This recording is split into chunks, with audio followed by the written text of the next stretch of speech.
Not sure if y'all saw Marty Supreme, the Timothée Chalamet movie. That's what I call it because people need to know who Timothée Chalamet is, or the guy who played Wonka, the guy who played in Dune. Come on, like let's get into him. So today I'm reacting to Reddit's comments about Timothée Chalamet or Marty Supreme, the movie. Basically, the main thing this movie is mad crazy, mad weird. He already won Best Actor for it at the Critical Choice Award, so he put up a phenomenal role. That's what I'm saying. And Tyler the Creator's in it. Another reason to go watch it. Has a lot of weird scenes. Is it about ping pong?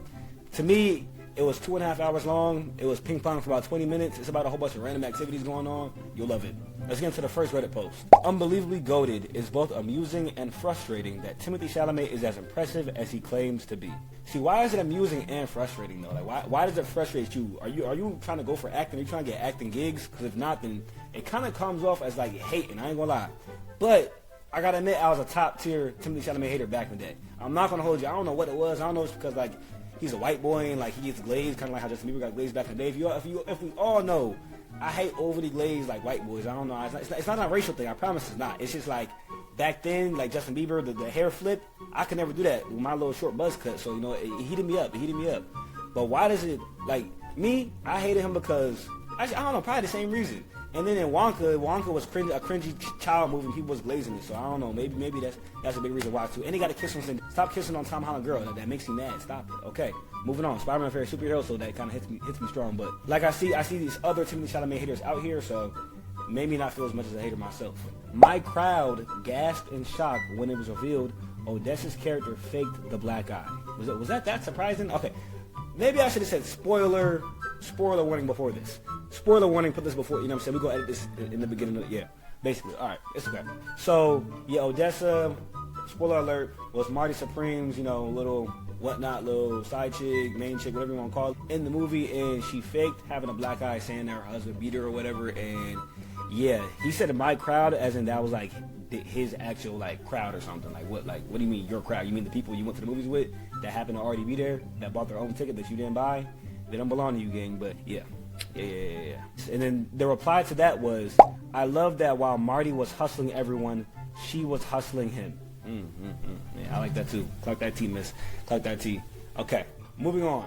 I like how many regular ad-looking people the Southie, I forgot how to pronounce the director's name or whatever, Safdies put in their movies, and also very striking but not famous people. Plus the cameos were hilarious. Why was Penn Jillette the farmer? I have no idea who that is. I know who the farmer was, but I have no idea who Penn Jillette is. Now, fun fact about this movie, he did pick a whole bunch of random no ones to be in the movie. There was the guy from Shark Tank, he's a someone, but he was in the movie, and basically they called him and said, hey, you're very hated, so we want you to play a hated person in the movie. You'll be easy to hate on. And we hated him during the movie, so he played his role very, very well. Okay? Now, moving on, there's another guy, the big chunky guy. He had a few roles in the movie. He was like the Marty Supreme's uncle, son, his cousin or something that helped him in the movie. Basically helped him out throughout the movie, right? But he was hilarious because he was just doing mad random stuff that was just like awkward, but it made it funny because it was awkward. But the way he got cast was, basically, there's like a clip of him saying that Trae Young looks like his dad's junk. And he just said it like randomly in a clip, and the clip went viral. And then the director apparently called him up and said, hey, I want you in my movie. Not have nothing to do with Trae Young or his private area, but like you're going to have a role in my movie just because this clip went viral and you're funny. Something like that. But yeah, it was very random. And Tyler the Creator's movie too, and that's just like Tyler the Creator. Played a very, very well role, very well acting. If you didn't know, he used to act though. He used to act in, what was that Cartoon Network series? The Loiter Squad or whatever. So he has acting on his resume. So couldn't agree more. Yes, the acting, cinematography, score were all excellent, but I left feeling nothing emotionally significant or resonant. The dog subplot also really bothered me, and I absolutely hated it.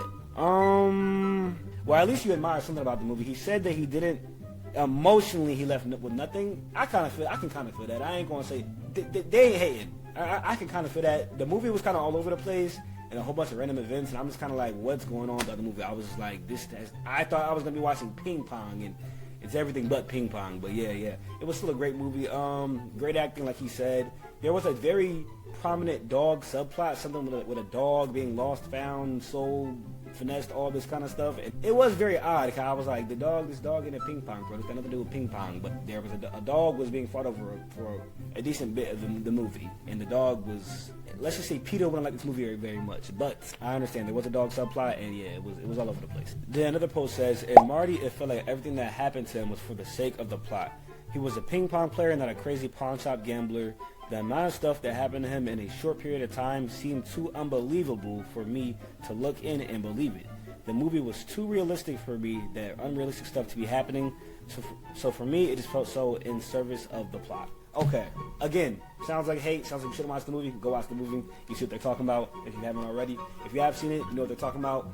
There was mad random stuff happening throughout the whole movie. I'm thinking to myself, this is before I did my research. I said, so you're telling me he was in a tub, and the tub fell through the ground and landed on a guy's arm. And and he was naked, Timothy Chalamet, by the way. Naked, tub fell on the guy's arm. The guy's like, my dog. The dog comes into the plot again. My dog. While his arm is being crushed. And then Timothy Chalamet takes his dog, sells a whole bunch of stuff, okay? A lot of things happen. I was like, did this really happen to the real ping pong? Because it's based on a real guy. I'm like, did this happen to the real ping pong guy?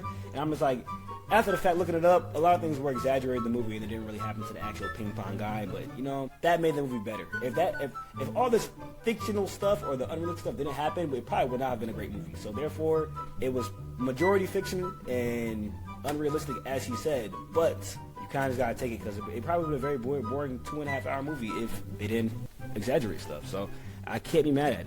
Next post. I really didn't like it either. Very underwhelming, and the ending was just mad to me.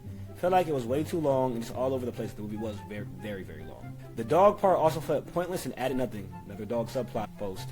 Characters were all extremely unlikable. Cap. They were very likable. I was rooting for the Japanese dude to win, LOL. I was not. They have everything.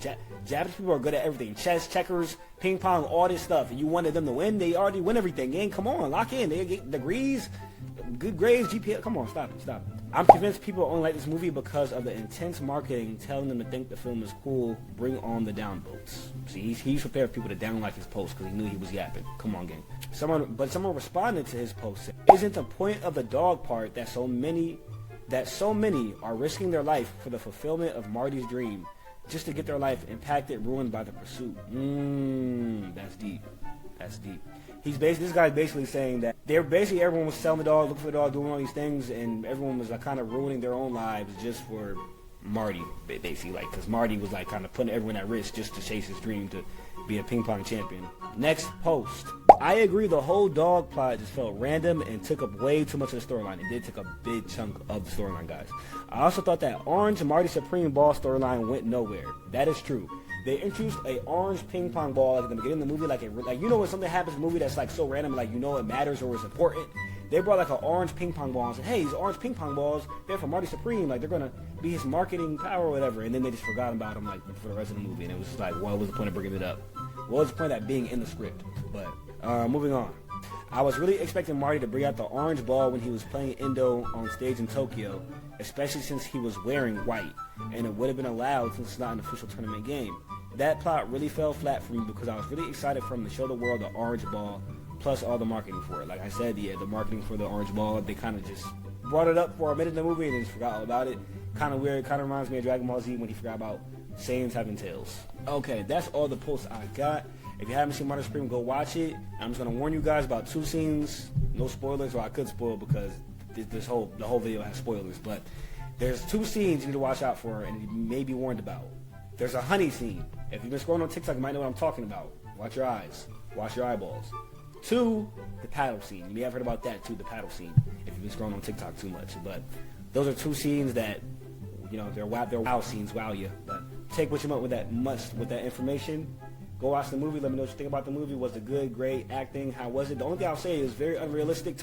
My only complaint, the whole movie, the dog plot, whatever. Tyler, the Creator's character, was treated way too nice for it to be 1950s, 1960s. Now, we know they was being more racist than that back then. Now, I don't know if his character was made up or something, but they was being way too nice to that guy. He's a black character. He was like the only black guy in the whole movie. They were treating him the nicest, the nicest kindness they could. Didn't make sense, was not realistic, but, you know, I'll take it. But with that, that's the video. Cash said it. I'm out.